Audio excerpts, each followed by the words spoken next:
요한복음 18장부터 21장까지는 사실은 예수님께서 체포당하시고 또 죽으시고 부활하시기까지의 과정을 비교적 상세하게 다루고 있는 이 성경의 부분이 되겠습니다. 특별히 이 요한복음 18장부터 21장까지는 우리 예수님의 33년 생애 중 특별히 가장 힘들었던 시간으로 우리는 볼 수 있습니다. 자, 그런데 이 과정 속에 등장하는 인물들이 모두 22회 정도, 21회 정도 나오고 있는데요. 그 인물들을 살펴보게 될 것 같으면 먼저 예수님을 체포하는 군인들이 있지 않겠습니까? 그 다음에 주님을 부인하는 베드로, 난 주님의 제자가 아니라고 부인하는 베드로가 나오고요. 또 예수님을 신문하는 대제사장이 나오고요. 또 재판을 했던 빌라도 등 여러 사람들이 나오는데 저는 오늘 본문에 특별히 한 사람을 좀 집중해서 보고 싶습니다. 바로 아리마대 출신의 요셉이라고 하는 사람입니다. 이 아리마대 사람 요셉은 바로 예루살렘에서 북서쪽으로 약 40km 떨어진 동리인 아리마대의 사람이 되겠습니다. 고향이 거기입니다. 이 아리마대라고 하는 것은 성경학자들이 말하기를 사무엘의 고향인 라마다임과 동일한 장소다라고 이야기하기도 합니다. 자, 그러면 이 요셉이라고 하는 사람은 아리마대 출신인데 이 사람은 도대체 어떠한 사람이었을까요? 성경에 보니까 이 사람은 산헤드린 공의회 회원이라고 그랬고 부자라고 그랬습니다. 그리고 이 사람은 백성들로부터 존경을 받는 사람이었고 또한 착하고 의로운 사람, 하나님의 나라를 기다리는 예수님의 제자라고 설명을 했습니다. 꽤 괜찮은 사람이라는 것입니다. 그런데 이 본문의 내용을 살펴보게 될 것 같으면 이 괜찮은 아리마대 출신 요셉이 어떤 핸디캡이 있었는가 하면은 자기의 동족인 이 요셉, 이 유대인들을 두려워해서 자신이 예수님의 제자라는 사실을 밝히 드러내지 못했습니다. 만약에 자신이 예수의 제자라고 하는 것을 밝히게 되면 공회원으로서 모든 특권을 빼앗기게 되고 백성들의 존경도 하루아침에 다 잃어버릴 것 같은 두려움이 있어서 바로 요셉은 자신이 예수님의 제자라고 하는 사실을 숨겼습니다. 이러던 사람이 예수님의 십자가 사건 이후에 이 사람이 아무도 나서지 못할 때 모든 것을 걸고 성경에 보게 되면 당돌이 나서서 뭘 했는가 하면 예수님의 장례를 주도했고 예수님의 장례를 치러준 사람이 된 것입니다. 결국 아리마대 요셉의 이러한 용기 있는 당돌한 헌신은 하나님의 기쁨이 되었던 것입니다. 자, 우리는 지금 사순절 기간을 지내고 있습니다. 이제 다음 주일은 종려주일이고 종려주일부터 고난주간이 시작이 되고 4월 둘째 주에는 부활주일이 되겠습니다. 저는 이 사순절을 보내면서 예수님의 이 장례와 직접 연관이 있는 아리마대 요셉을 한번 생각해 보면서 우리 모두가 은혜 받는 시간을 갖기를 소원합니다. 자, 이 사람은 어떠한 사람이었을까요?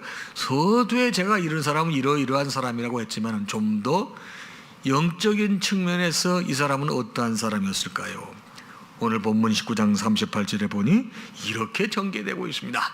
아리마대 사람 요셉은 예수의 제자이나, 그 다음 말씀이 중요하죠. 유대인이 두려워 그것을 숨기더니 그랬습니다. 무슨 말이죠?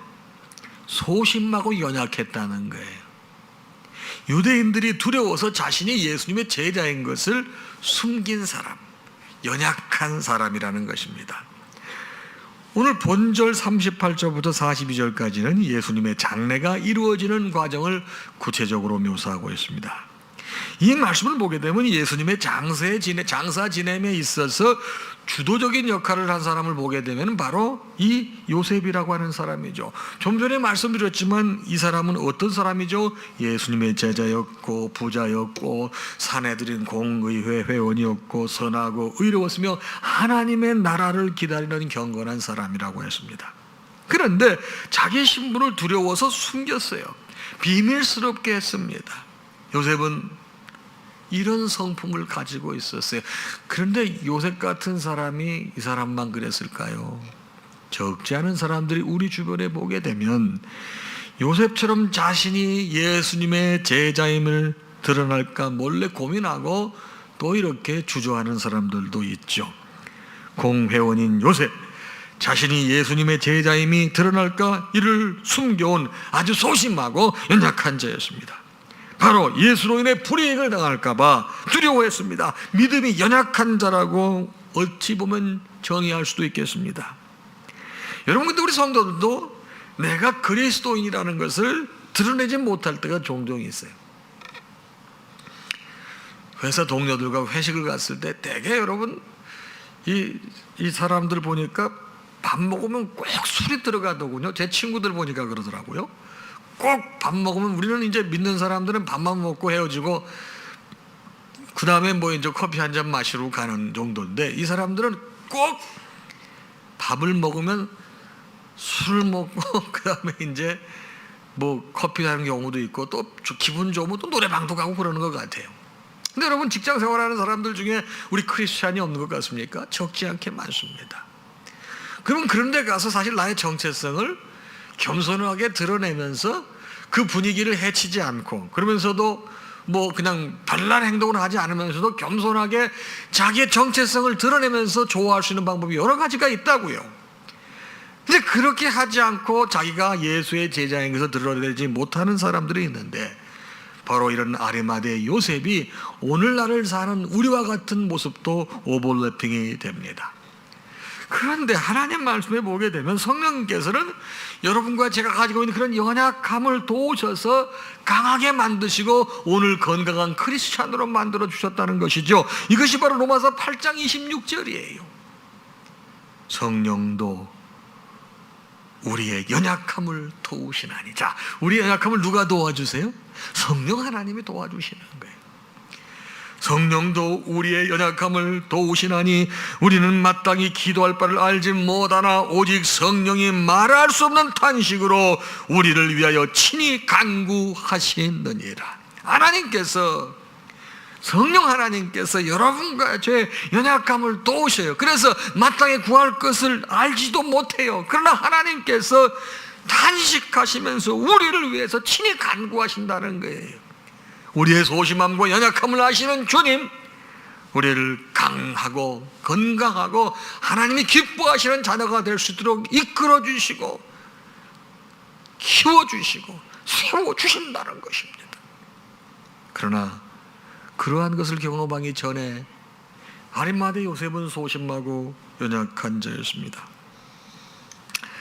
구약 성경의 대표적인 인물을 들라고 하면 우리가 모세를 들 수가 있습니다. 모세는 사실 영적으로 예수 그리스도를 예표하는 인물로 해석하기도 합니다. 모세는 출애굽을 주도할 만큼 뛰어난 배경을 가진 인물이었습니다.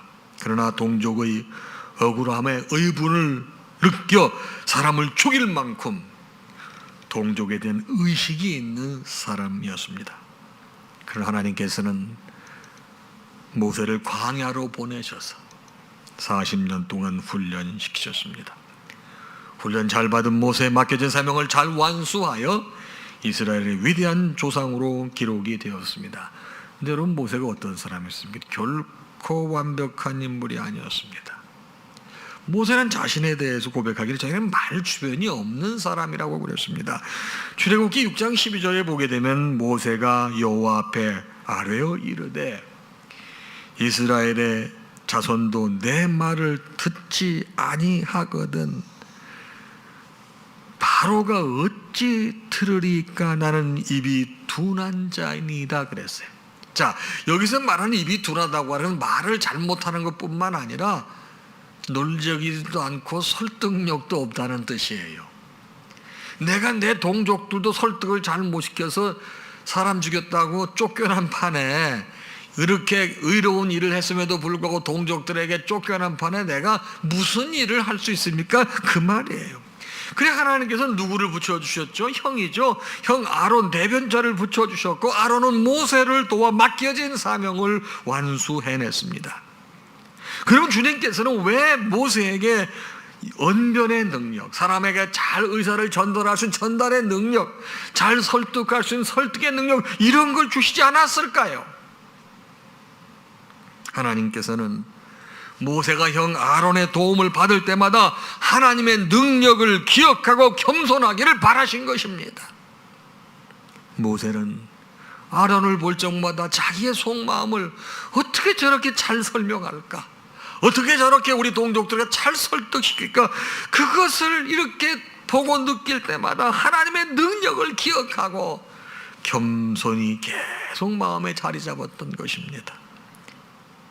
모세는 아론을 볼 때마다 도우시는 하나님의 능력 떠올리면서 감사했을 것입니다. 아리마대 요셉, 바로 예수의 제자인 것을 숨긴 것은 인간의 연약함을 보여주는 대목입니다. 우리 모든 성도들도 모세처럼, 아리마대 사람 요셉처럼 부족합니다. 우리 이럴 때일수록 하나님을 의지하고 인식하고 의식하고 지내야 되지 않겠습니까? 여러분, 요셉은 소심하고 연약한 사람이었습니다. 고린도후서 12장 7절 이하에 보게 되면 사도 바울과 관계된 아주 핵심적인 내용이 납니다. 여러 계시를 받은 것이 지극히 크므로 너무 자만하지 않게 하시려고 내 육체의 가시 곧 사탄의 사자를 주셨으니 이는 나를 쳐서 너무 자만하지 않게 하려 하심이라. 하나님께서 사도 바울에게 바로 육체의 가시를 주셨는데, 주신 이유는 너무 자만하지 않게 하시려고 주셨다는 거예요. 그러나 너무 힘들고 고통스러워서 이것이 내게서 떠나가게 하기를 위하여 내가 3번 죽게 구했는데, 주님께서 나에게 이러시기를 내 은혜가 너에게 족하도다. 이는 내 능력이 약한 데서 온전하여짐이라 하신지라. 여러분, 이 말씀 절대 잊지 마시기 바랍니다. 강할 때 약함 주시는 주님, 주님께서는 사도 바울에게 내 능력은 약한 데서 온전하여짐이라고 하셨습니다. 우리가 약할 때 주님을 의지하게 되지 않습니까? 연약할 때 주님을 소망하지 않게 되겠습니까? 이때 하나님께서는 당신의 능력이 온전해지신다고 그랬습니다. 그러므로 도리어 크게 기뻐함으로 나의 여러 약한 것들에 대하여 자랑하려니 이는 그리스도의 능력이 내외에 머물게 하려 함이라. 여러분, 내가 약할 때 주님의 능력이 머문다는 것입니다. 여러분, 아리마대 요셉 소심하고 연약한 사람이었습니다. 그러나 여러분, 우리가 약할 때, 연약할 때 주님께서 우리를 더욱더 긍휼히 여기시는 거예요. 사랑하는 성도 여러분, 바울은 육체의 가시를 통해서 하나님께서 나를 자고하지 않게 하시기 위해서, 겸손하게 하시기 위해서 가시를 주셨구나. 이것이 바로 나를 능력의 사람이 되게 만들게 하시는 것이구나. 그걸 깨달은 것이죠. 그래서 고린도후서 12장 10절에 바울은 이렇게 멋진 고백을 했습니다. 내가 그리스도를 위하여 약한 것들과 능욕과 궁핍과 박해와 곤고를 기뻐하노니 이는 내가 약한 그때 강함이라. 여러분, 약할 때 강하다는 것이에요. 또 고린도전서 15장 10절에는 내가 나 된 것은 오직 나와 함께 하신 하나님의 은혜로다. 여러분, 아리마대 요셉 보니까요, 연약한 자였어요.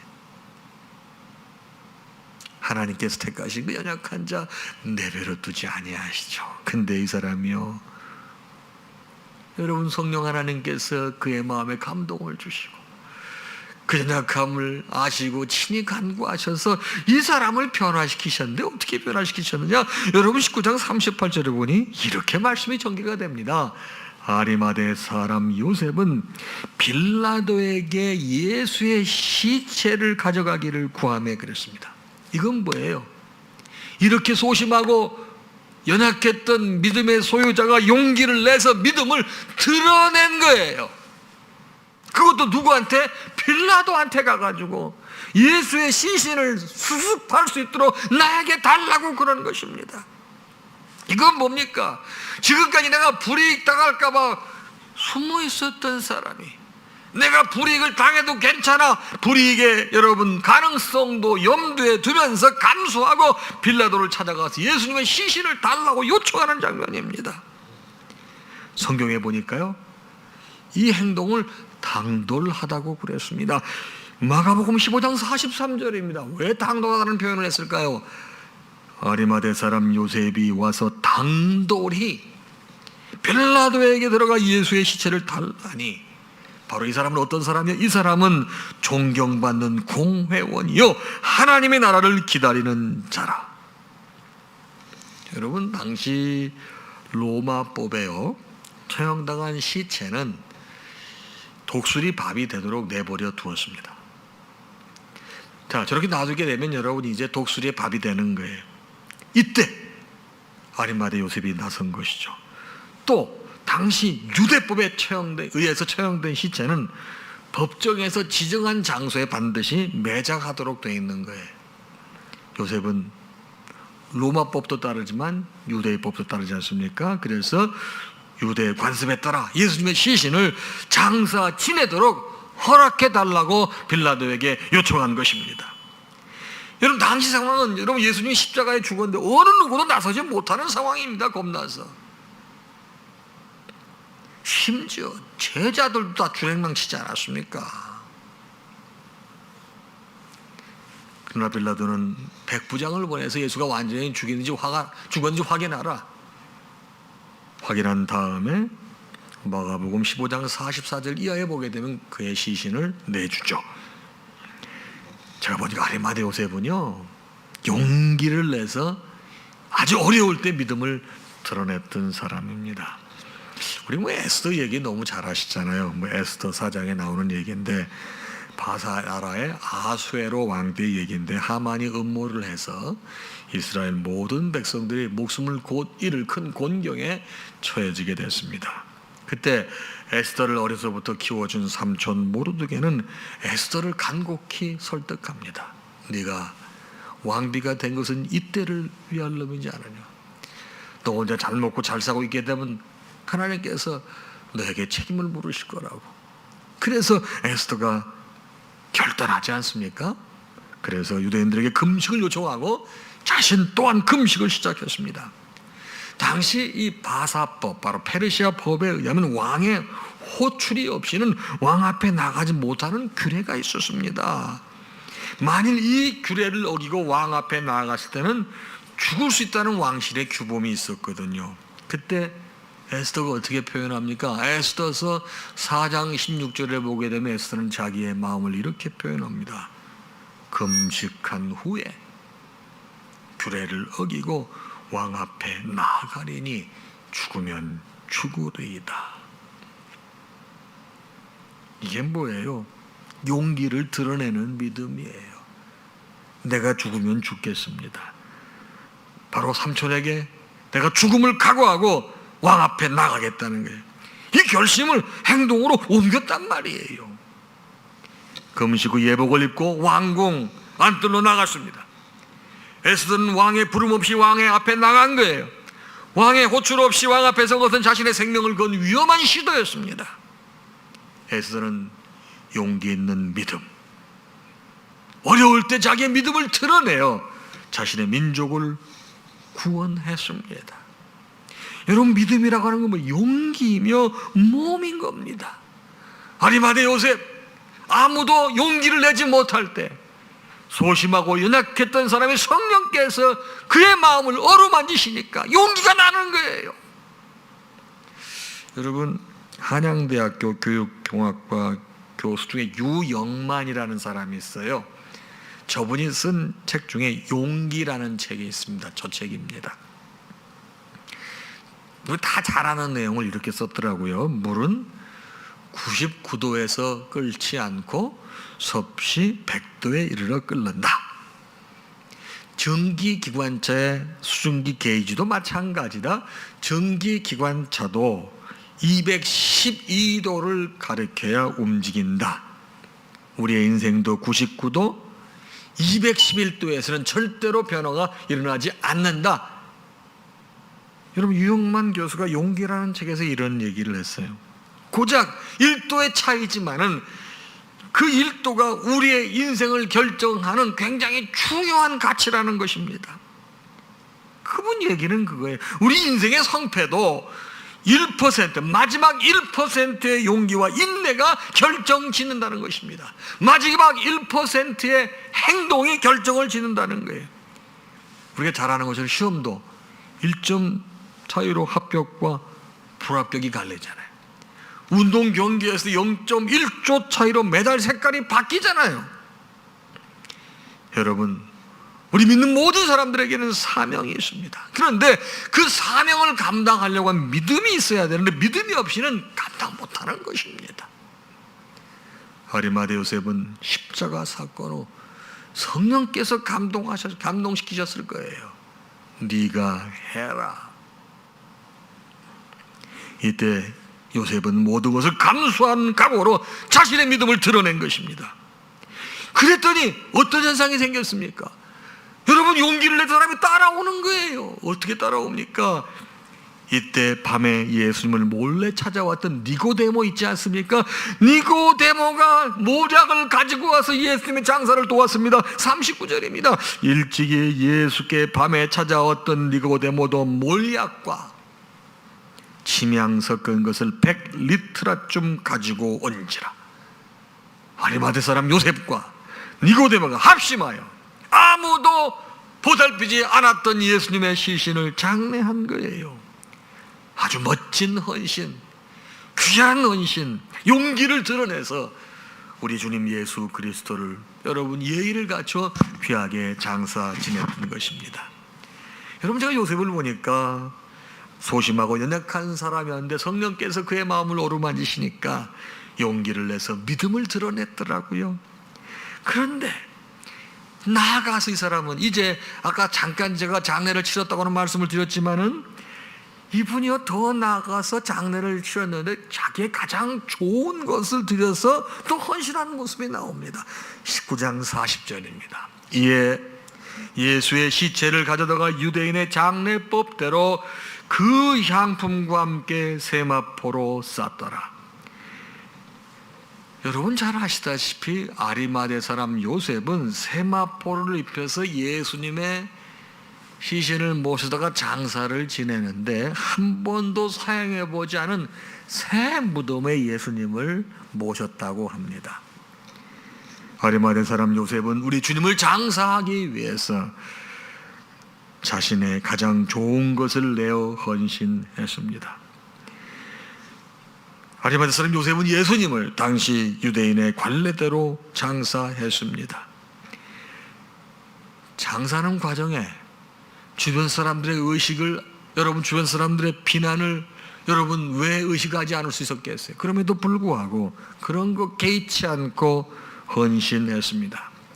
당시 유대인들의 무덤은 전부 동굴 형태잖아요. 사람들은 미리 자신의 무덤을 만들어 놓고 아무도 사용하지 못하게, 우리로 따지게 보면 가묘 같은 걸 만들어 놓은 거죠. 그리고 그 안에 아무도 장사하지 못하게 사람이 쉽게 움직이지 못할 큰 돌을 가지고 거기를 막아 놓는 거거든요. 그럼 제가 필리핀에 한번 갔었는데요. 이야, 내가 필리핀에 여러분 상권을 사실은 이 중국 사람들이 거의 쥐고 있거든요. 그 사람들 제가 이 무덤 보고서 정말 엄청나게 제가 놀랐습니다. 완전히 무덤이 도시 모습 같았어요. 그래서 되게 잘 사는 중국 사람들은 살아있는 동안에 자신의 무덤을 준비한다고 합니다. 여러분 제가 대만 분들을 좀 자주 만나잖아요. 여러분 그분들은요 그 다 돈을 안 쓰고 모으세요. 그리고 그 돈을 어디에 쓰시는가 하면 돌아갔을 때 장례식 때, 그 장례식 때 그 돈을 쓰려고 살아있을 때 그렇게 그냥 근검하고 전략하고 사신다고 그래요. 나는 그들에게 예수가 좀 정확하게 세게 잘 들어가서 좀 변화가 됐으면 하는 그런 바람 마음이 있습니다. 자, 무덤 얘기하다가 제가 그런 것입니다. 마태복음 27장 60절에 보니 아리마대 요셉이 이렇게 했어요. 바위 속에 판 자기 새 무덤에 넣어두고 큰 돌을 굴려 무덤 문에 놓고 가니, 바로 자기가 죽게 되면 사용할 무덤에, 아무도 사용한 적이 없는 곳에 우리 예수님을 세마포 입혀서 잘 모신 다음에 거기에 넣어두고 큰 돌을 굴려서 무덤 문을 막아놓고 갔다는 것입니다. 이건 뭡니까? 아리마대 요셉은 자신의 가장 좋은 것을 주님께 드린 것입니다. 마가복음 14장에 보게 되면은 또 아름다운 헌신을 한 여인의 얘기가 나오지 않습니까? 어느 한 날 예수님께서 시몬의 집에서 식사하실 때, 식사하고 계시는데 한 여인이 갑자기 나타나는 거예요. 그러고서는 여러분, 그 여인이 매우 값진 향유 한 나드의 옥합을 가지고 와서 그걸 깨뜨려요. 그리고 예수님의 발에 이렇게 붓고 자기의 머리카락을 풀어서 여러분 예수님 발을 닦아드리는 거예요. 마가복음 14장 3절 말씀이거든요. 예수께서 베다니 나병 환자 시몬의 집에서 식사하실 때 한 여자가 매우 값진 향유 곧 순전한 나드 한 옥합을 가지고 와서 그 옥합을 깨뜨려 예수의 머리에 부으니. 여러분, 지금 예수님이 어디서 식사하세요? 시몬의 집에서 식사하시는데, 시몬이 무슨 병 환자라고요? 나병 환자. 여러분, 당신 나병 환자하고는 같이 있으면 돼요, 안 돼요? 당신 뭐 지금도 감독이 격리시키잖아요. 다 뭐 이렇게 그냥. 그런데 거기서 식사하시는 한 여자가 그렇게 했다는 말이에요. 바로 예수님의 머리에, 여러분 다른 복음서는 예수님의 발에 부었다고도 나와 있어요. 여튼 예수님의 몸에 부은 건 사실이에요. 바로 이 여인의 이름을 요한복음에서는 마리아라고 소개하고 있습니다. 마리아가 드린 그 향유는 매우 비싸고 귀해서 흔히 사용할 수 없는 것이었거든요. 여러분, 우리도 옥합 헌금 하잖아요. 그렇죠? 바로 이 마리아의 헌신을 통해서 그 마리아의 헌신 정신을 가지고 우리도 어려운 이웃과 교회를 돕자 그래서 1년에 2번씩 옥합 헌금에 여러분 귀한 걸 드리는 거예요. 이 향유는 당시 한 사람의 품삯이 한 데나리온인데 가치를 보니까 300데나리온 정도라고 그랬습니다. 그러니까 우리 1년 수입이 되는 거예요. 1년 수입. 매우 값비싼 향유를 마리아는 우리 주님에 대한 경의와 존경의 마음으로 예수님께 부은 것입니다. 그랬더니 주변 사람들이 뭐라고 궁시렁댔습니까? 괜히 잘난 척한다고, 별로 살자지도 못하는 게 그거 갖다가 나 허비했다고, 저거 가지고 팔아가지고 다른 사람에게 줬으면 훨씬 좋았을 때 그거 한 번은 허비하고 마는 게 뭐라고. 그때 예수님께서 뭐라고 그러셨어요? 야단치셨어요. 마가복음 14장 6절이에요. 예수께서 이르시되 가만두라. 가만두라는 건 무슨 야단치시는 거죠. 너희가 어찌하여 그를 괴롭게 하느냐. 그가 내게 좋은 일을 하였느니라. 이어집니다. 8절입니다. 그는 힘을 다하여 내 몸에 향유를 부어 내 장례를 미리 준비하였느니라. 이 사람이 어떤 복을 받습니까? 다음 말씀, 내가 진실로 너희에게 이르노니 온 천하에 어디서든지 복음이 전파되는 곳에는 이 여자가 행한 일도 말하여 그를 기억하리라 하시니라. 예수님께서는 마리아의 귀한 헌신을 너무 소중하게 보시고 이후로 복음이 전파되는 것은 반드시 이 여인의 아름다운 헌신도 전해져야 된다고 말씀을 가르치시는 거예요. 마리아는 본인이 가장 소중하게 여겼던 것을 주님을 위해 헌신 사용함으로 말미암아 주님의 칭찬을 받은 것입니다. 아리마대 요셉, 자기 죽음은 사용하려고 만들어놨던 그 평생 준비한 자기의 무덤을 주님께 드린 거예요. 아리마대 요셉은 자기의 좋은 것을 들여서 주님을 섬겼습니다. 미국의 기업가 중에 로이스 거스너라고 하는 사람이 있습니다. 로이스 거스너. 저분이에요. IBM의 CEO가 되었을 때 회사의 사정이 최악이었습니다. 우리 IBM 얼마나 큰 회사로 알고 있습니까? 근데 여러분, 회사가 엉망진창이었습니다. 이제는 IBM이 더 이상 회생하지 못할 것이라고 모든 사람들이 판단을 했습니다. 그런데 이 거스너가 IBM의 CEO가 됩니다. 죽어가던 IBM을 되살리기 위해서 혁신적인 변화를 주도했습니다. 이 사람이 주창한 것 중에 혁신적인 변화 중에서도 가장 인상적인 게 뭐냐면 이런 표현을 썼습니다. 예외 없는 실천, 핑계 없는 실천. 그러면서 좋은 아이디어보다 아이디어를 실천에 옮기는 것이 IBM이 살 수 있는 방법이다, 이런 얘기를 했습니다. 핑계 없는 실천을 주도한 그것은 50억 달러의 적자에 허덕이던 IBM을 2년 만에 50억 다 채우고요, 플러스 30억의 흑자를 내는 기업으로 만들었어요. 어마어마한 겁니다. 루이스 거스너는 한마디로 정의를 이렇게 했습니다. 이것이 바로 실천의 힘이라는 것입니다. 여러분, 저는 이 거스너의 얘기를 읽고 우리 믿음 생활이 떠오르는 거예요. 우리가 하나님의 말씀에 대해서 너무나 잘 알고 있습니다. 왜요? 교육 수준이 높아졌습니다. 하나님을 말씀을 접할 수 있는 여러분, 이 네트워크라든가 이 툴들이 너무나 많이 개발됐습니다. 여러분, 우리 여러분, 제가 주일학교 교사였을 때만 해도 우리가 쓰던 게 뭐예요? 칠판원 고사하고 궤도를 사용했어요. 궤도가 뭡니까? 큰 종이에다가 글씨를 써가지고 넘기는 사람, 하도 오래 써가지고 너덜너덜한 걸 테이프로 붙이고, 기억나세요? 지금 그런 게 어디 있어? 나중에 뭐 융판이라는 게 나와서 그것도 그렇게 신기했어. 융판 요즘에 구경이랍니까? 박물관에 가 있는 거지. 지금은 어때요? 여러분, 지금 이렇게 비대면 예배를 드리는데 여러분, 이 유튜브 채널을 통해서 스트리밍 예배를 드리고 있잖아요. 우리 말씀에 지식이 부족하다는 말 이제는 여러분 쓸 수 없습니다. 말씀을 너무 많이 알고 싶어가지고 탈나는 경우가 많아요. 왜요?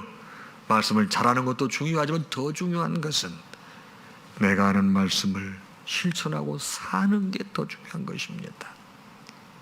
루이스 거스너는 기업을 일으키는데 그 실천을 옮긴 사람의, 실천할 때 핑계대지 말라, 이유대지 말라, 행동에 옮기라.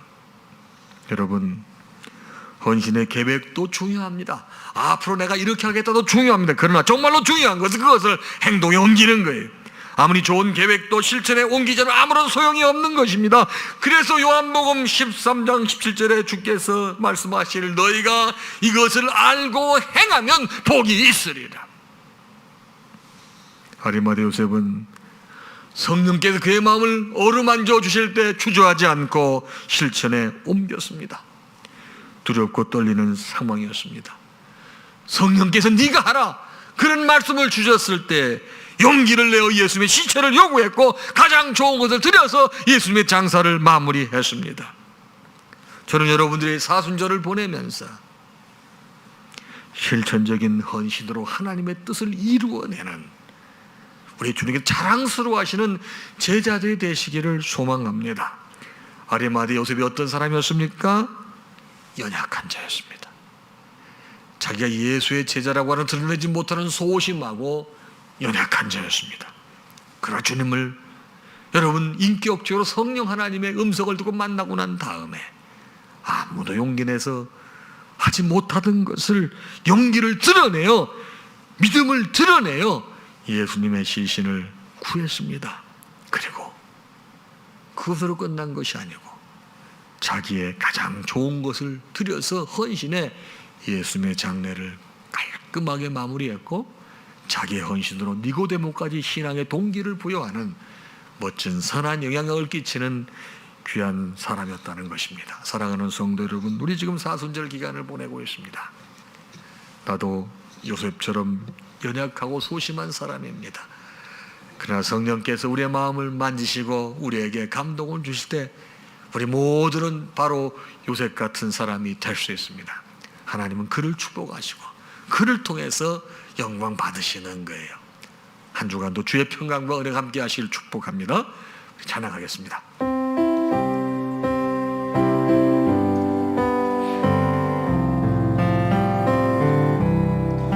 주 예수보다도 귀한 것은 없네.